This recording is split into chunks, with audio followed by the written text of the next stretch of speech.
wait for anybody else? And go. 6 weeks out, give or take. How you feel?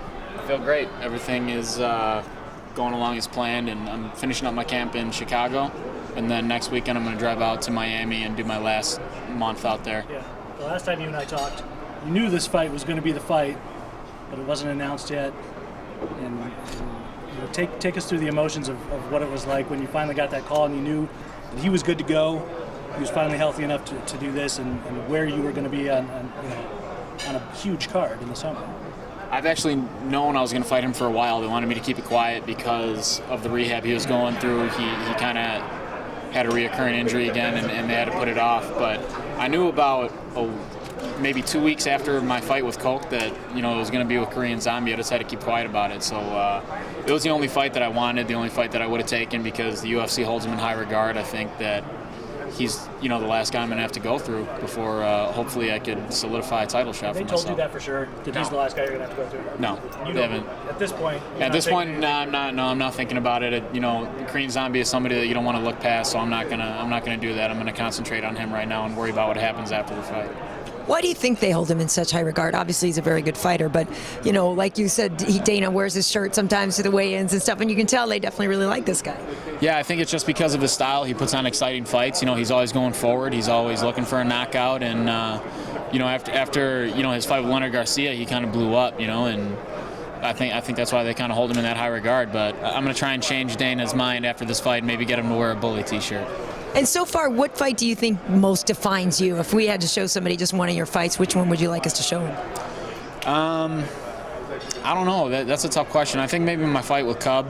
The emotional state I was in, my head wasn't even in there to fight. I lost a family member a week out from that fight, and I was at the funeral the day before the weigh-ins, and then I went, from the cemetery to the airport to go cut weight, and I think just, I was put in a lot of bad positions in that fight and fought through it and came out on top. So I think that fight defines me. It shows the heart that I have. What are your thoughts on Anthony Pettis coming down to fight Aldo? It was something that I was pretty pissed off about for about a day, and I'm not mad at him or anything. He went through his own things at lightweight. He was promised a title shot a couple times and, had it taken away. So I understand he was just trying to look out for himself and his career. I wish they would have given it to me, though, Well, somebody had already asked that, but what do you think in this fight that you would need to do to really put your stamp on it to maybe get that shot? I think that I got to go out there and I got to finish this fight. I got to finish the Zombie and put him away. You've had the 4 fights and won over several top competitors, including H.E.A.T. What do you think is the difference that would really, bring you out as far as putting your name out there more? Like, let's say Anthony Pettis, he texts Dana, he gets the fight, he's more of a name. What do you think you need to do to make your name really, really out there so that you do get that fight? In the past, I've been very reserved and very quiet and kind of soft-spoken, and I think I need to speak up for myself a little more now and let people know what I want. I think that's going to make the major difference. You're not the only guy that says that, by the way. I mean, we've talked to guys all the time that say that. So if it's not in your nature to do that, how do you do that? I talked to Darren Elkins about it too. He's like, look, man, I'm just a dude from the Midwest. I'm just a blue-collar guy. I'm not H.E.A.T. Right. But I should be H.E.A.T. How do you just become H.E.A.T? I don't know. I think he's got a team of writers for him, doesn't he? I don't think he comes up with all this stuff by himself, but I'll try. I'm not the type of guy that's going to go out there and talk trash and make up all these fabricated beefs with my opponents and stuff like that. Hopefully they'll see the results through my fights and give me credit for that. You think that's the only way you're going to get noticed? I mean, because you've been doing it inside the octagon, but do you really feel that that's what you have to do? I think that this fight, after winning this fight, who else is there left? You know what I mean? What other top contender is there? I think this fight will solidify me as the #1 contender.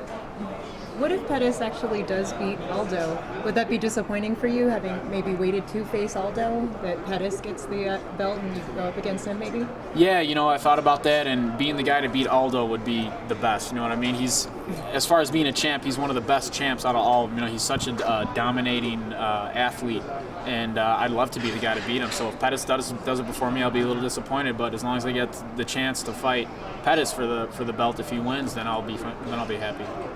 a little Chicago-Milwaukee rivalry going on there if that happens. Again, yeah, I just did it with his teammate Coke. Yeah, so How would you feel about that? I mean, they would have 10 weeks worth of preparation for you already in that camp. I don't know. It's whatever. As long as I get that chance to fight for the strap, I don't care who it's against. Thank you. Thank you. No problem. Thank you.